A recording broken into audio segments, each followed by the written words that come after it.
دفاع وزارت لخوا دوه زبردست اقدامات پوځ په خطرناکو ټانګونو سنبال شو. دا چې څنګه نو جزئیات هم دلته وګورئ او چینل سبسکرایب کړئ.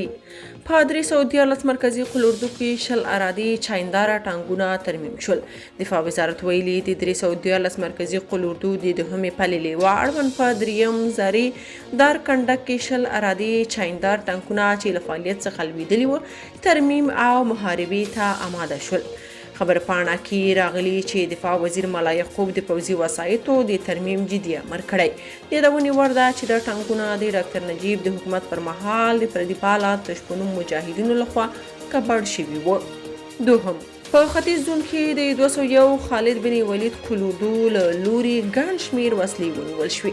د ختیځ زون په یو شمېر ولایتونو کې د 201 خالد بن ولید قلوردو د کشف او استخباراتو کنډک مجاهدینو له لوري د کشفي راپور پر بنسټ 94 سپکې او درنې وسلې د غیر مسؤلو کسانو څخه ونیول شوې.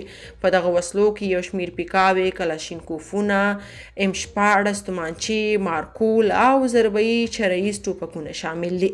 دغه وسلې د یاد قلوردو ډیپو ته انتقال او په منظم ډول ځای پر ځای شوي چې د اړتیا پر وخت به ترې استفاده وشي. دریم، د پرمختګ خبر دا دی چې کندهار کې د تریشل جوړولو د کارخونې فعالیت دغه کارخانه د $2 میلیون په ارزښت جوړه شوې ده.